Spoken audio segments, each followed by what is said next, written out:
प्राचीन समय की बात है। किसी नगर में एक श्याम नाम का युवक रहता था। पेशे से श्याम एक किसान था और कुछ बीघा जमीन ही उसकी कुल संपत्ति थी। उस जमीन पे जो फसल उगती थी उससे उसके परिवार का गुजर बसर होता था। जिस साल फसल अच्छी हो जाती थी वह साल श्याम के लिए खुशी का साल होता था, लेकिन जिस साल फसल अच्छी नहीं होती थी तो उस साल उसके परिवार को बड़ी ही मुश्किलों का सामना करना पड़ता था। इससे पहले कि आप कहानी में खो जाएं, दोस्तों, आपसे एक अनुरोध है कि इस चैनल को सब्सक्राइब जरूर करें। चलिए अब हम लौटते हैं कहानी में। समय अपने रफ्तार से आगे बढ़ रहा था और श्याम अपनी जमीन पर पैदावार बढ़ाने के लिए हर संभव प्रयास करता रहता था। लेकिन श्याम का एक पड़ोसी था।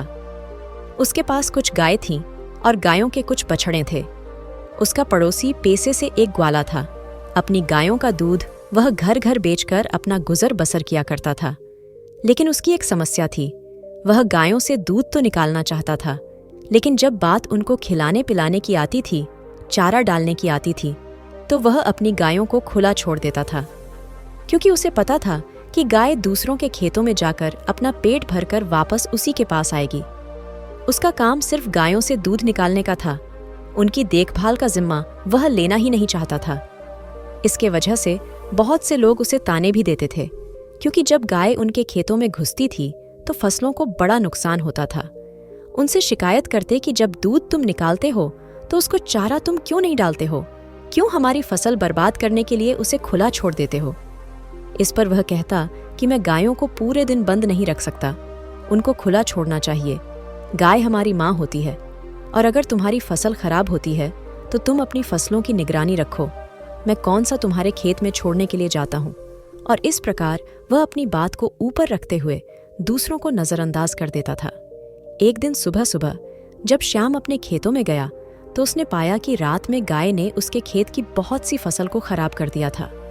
उसने खेत में गायों के पैरों के भी निशान दिखे। अब उसका यकीन पक्का हो गया था कि यह गाय उसके पड़ोसी की ही थी। इसलिए उसने सोचा कि वह अपने पड़ोसी को इसके लिए शिकायत करेगा। लेकिन तभी उसे याद आया कि पड़ोसी को शिकायत करने का कोई फायदा नहीं है, क्योंकि वह उसके बात को मानेगा ही नहीं। और आखिरकार उसने फैसला किया कि वो रात में अपनी फसल की देखभाल वहीं खेत में अपनी झोपड़ी में रहकर किया करेगा। उसने घर आकर अपनी पत्नी को अपने ये विचार बताया कि आज रात से मैं खेतों में सोया करूंगा। इस पर उसकी पत्नी ने भी कोई विरोध नहीं किया, क्योंकि उसे पता था फसल अच्छी नहीं होगी तो फिर से कलह के दिन आएंगे। उसी रात को श्याम अपना खाना पीना खाकर अपनी लाठी को तैयार करके अपनी झोपड़ी की ओर निकल पड़ता है। आज उसने फैसला कर लिया था कि आज से जब तक फसल नहीं कटेगी वह खेतों में अपनी फसल की देखभाल किया करेगा। लेकिन उसके मन में एक असमंजस की स्थिति भी थी।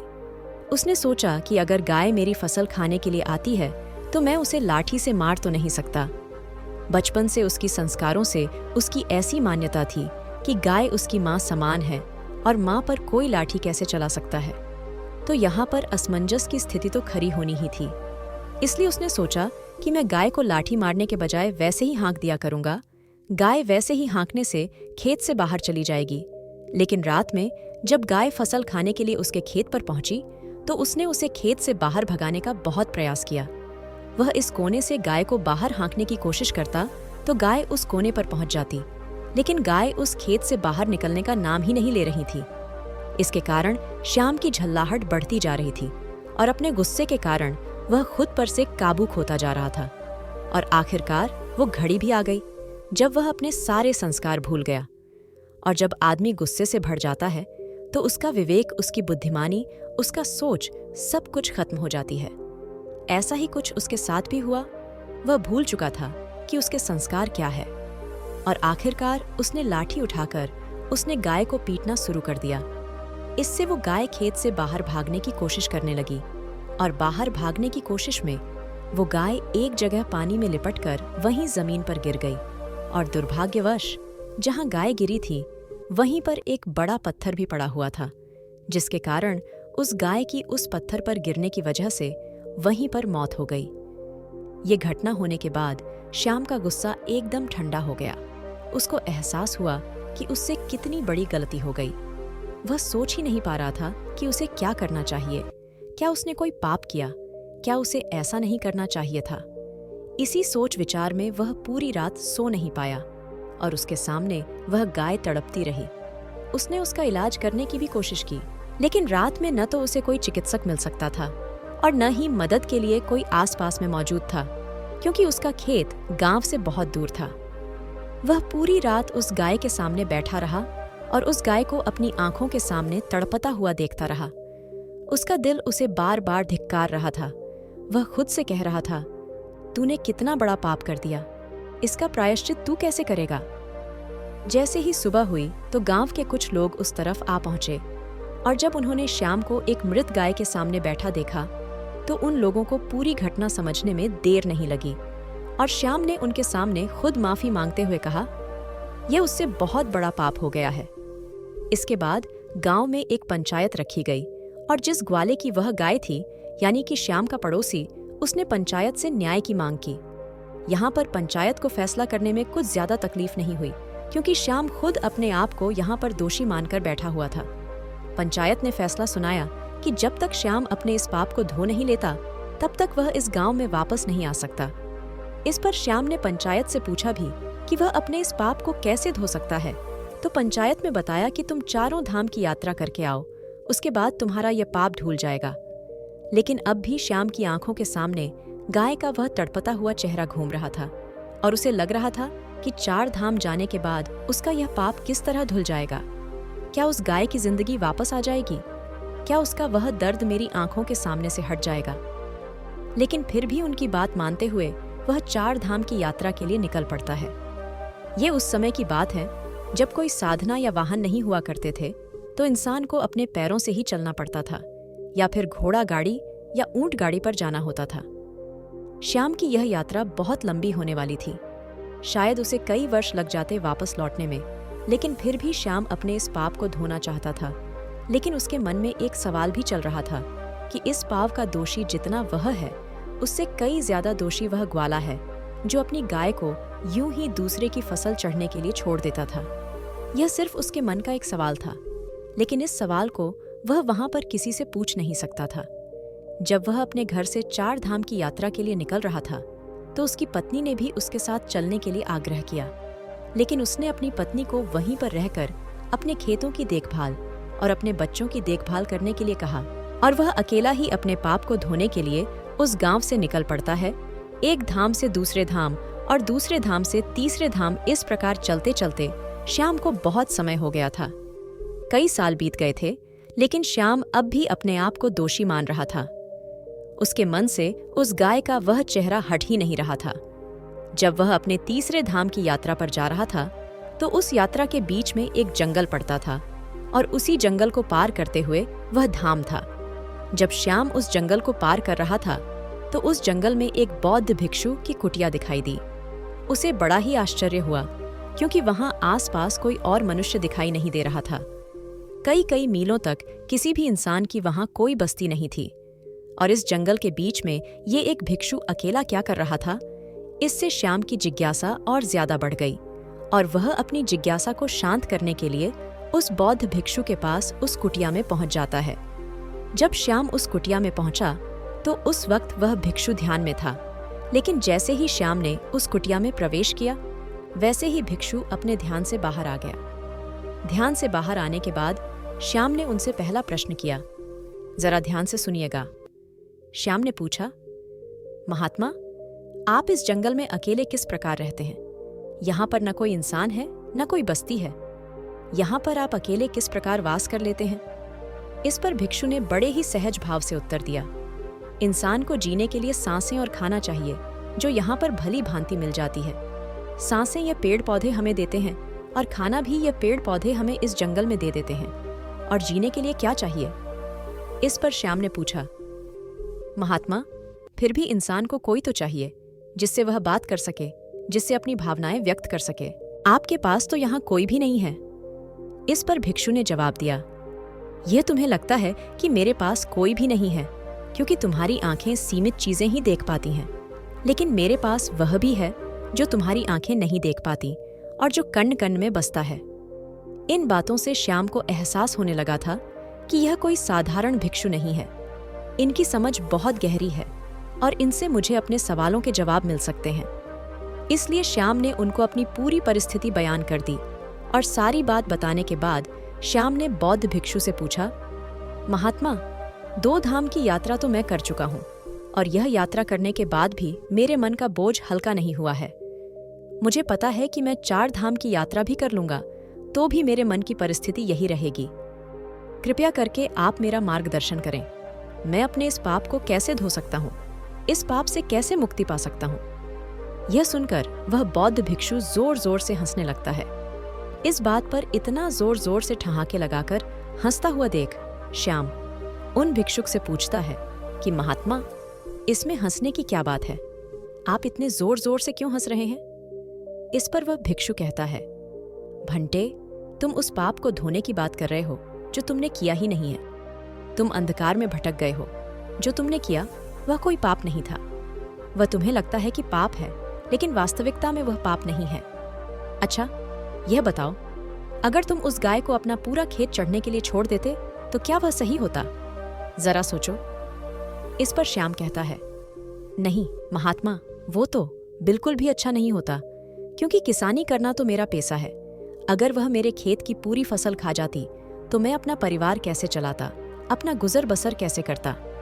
यह सुनकर उस बौद्ध भिक्षु ने कहा, यही बात तुम समझ नहीं पा रहे हो। तुम्हारा सबसे बड़ा कर्तव्य यही था कि तुम अपने फसल की रक्षा करो। वही तुम्हारा सबसे बड़ा कर्म था और अपने कर्म को पूरा करने के लिए चाहे इंसान को कुछ भी करना पड़े, उसे करना चाहिए, और वही तुमने किया। एक उदाहरण देते हुए भिक्षु ने बताया कि जिस प्रकार श्री कृष्ण ने धर्म की रक्षा के लिए कौरवों से युद्ध करने के लिए अर्जुन को गीता का उपदेश दिया और उसे युद्ध करने के लिए प्रेरित किया, क्योंकि वही उस वक्त की प्राथमिकता थी। हमें यह जरूर देखना होगा हमारी प्राथमिकता क्या है, और उसी प्राथमिकता के आधार पर हमें अपने कर्म का चुनाव करना होता है। इसके बाद भिक्षु ने श्याम को समझाते हुए कहा, जब तक तुम अपने आप को कर्ता समझते रहोगे, यानी कि करने वाला, तब तक तुम्हें दुख ही होता रहेगा। तुम्हारा मन हमेशा संताप झेलता रहेगा, क्योंकि तुम समझ रहे हो कि तुम करने वाले हो, तुम करता हो, और वही तुम्हारे दुख का कारण बन जाता है। इस परिस्थिति में तुम्हें लग रहा है कि तुम्हारी वजह से वह गाय मारी गई, क्योंकि तुम अपने आप को कर्ता समझ रहे हो और यही तुम्हारे दुख का कारण है। लेकिन जब तुम अपने आप को सिर्फ क्रिया समझोगे, कर्म करने वाला समझोगे, तब तुम्हें दुख नहीं होगा, क्योंकि वहां पर तुम कर्ता नहीं हो, वहां पर तुम क्रिया हो। करने वाला और रचने वाला तो कोई और है। तुम इस नाटक में सिर्फ अभिनय कर रहे हो। अपना पात्र पूरा करो और यहाँ से चलते बनो। अपने आप को इस नाटक का निर्देशक कभी मत समझना, क्योंकि निर्देशक कोई और है। हम तो सिर्फ अभिनेता हैं जो अपना अभिनय कर रहे हैं, और इस अभिनय में जो पात्र हमें मिला है उसको बखूबी पूरा करना हमारा सबसे बड़ा कर्तव्य है। तुम्हें पात्र मिला है एक किसान का, इसलिए तुम अच्छे से किसानी करोगे तो ही तुम्हारा निर्देशक, यानी कि इस नाटक का निर्देशक, खुश होगा। अगर तुम अपना अभिनय अच्छा नहीं करोगे तो उस निर्देशक को कभी अच्छा नहीं लगेगा, इसलिए तुमने कुछ गलत नहीं किया। तुम अपनी किसानी का पात्र बहुत अच्छे से निभा रहे थे, लेकिन वह कहते हैं ना, सन से आत्मा विनाश दी, यानी कि जिस मन में शक पैदा हो जाता है, जिस आत्मा में संशय पैदा हो जाता है, वो अपने विनाश पर पहुंच जाती है, वह खुद का विनाश कर लेती है। और यही तुमने किया। तुम्हारे मन में दुविधा उत्पन्न हो गई कि मैं किसानी करूं या मैं उस गाय के प्रति अपना कर्तव्य निभाऊं, और जहां पर आदमी में संशय आ जाता है वहां पर उसका विनाश निश्चित हो जाता है। एक आखिरी सवाल जो श्याम ने उस भिक्षु से पूछा वह बहुत गहरा था। जरा ध्यान से सुनिए। श्याम ने पूछा, महात्मा, जो कर्म हम करते हैं हमें उसका फल किस प्रकार मिलता है? अगर मैंने कुछ गलत किया ही नहीं तो मैं यहाँ पर प्रायश्चित क्यों भोग रहा हूँ? अगर मैंने अपना कर्तव्य निभाया है, अगर मैंने अपना कर्म पूरा किया है, तो मैं यहाँ पर दुख को क्यों झेल रहा हूँ? मेरा मन इतनी उत्पीड़न से क्यों भरा हुआ है? इस पर बौद्ध भिक्षुक ने उसको समझाते हुए कहा, जब तुम जमीन में बीज डालते हो फसल उगाने के लिए, तो तुम्हें कैसे पता चलता है कि तुम्हारी फसल कौन सा फल देगी? यह सुनकर श्याम ने जवाब दिया, महात्मा, यह तो बीज डालने के कई महीनों बाद पता चलता है कि यह फसल कौन सा फल देने वाली है। जब तक हमें यह पता नहीं चलेगा कि बीज किस पेड़ का है, तब तक हमें कैसे पता चल सकता है कि यह पेड़ कौन सा फल देने वाला है? ये सुनकर भिक्षुक मुस्कुराते हुए कहने लगे, जिस प्रकार बीज को जमीन में डालने पर हमें पता नहीं होता है कि वह कौन सा फल देगा, उसी प्रकार कर्म करते हुए हमें यह पता नहीं होता कि इस कर्म का फल हमें किस प्रकार मिलेगा। हो सकता है कि उस कर्म का फल मिलने में कुछ देरी हो जाए, लेकिन उस कर्म का फल मिलता जरूर है।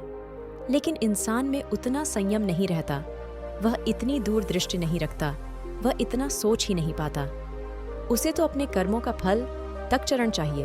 वह तो यह चाहता है कि जैसे ही मैं अपना कर्म करूं, वैसे मुझे फल मिल जाना चाहिए। लेकिन ऐसा जीवन के किसी पैमाने पर नहीं होता। कोई भी विद्यार्थी जब मेहनत करता है तो कई साल बाद उसे उस विद्या का परिणाम मिलता है। अगर कोई विद्यार्थी यह सोचे कि आज मैं यह पूरी पुस्तक पढ़ लेता हूँ और फिर मैं परीक्षा में बैठ जाऊं, तो ऐसा हो नहीं सकता है।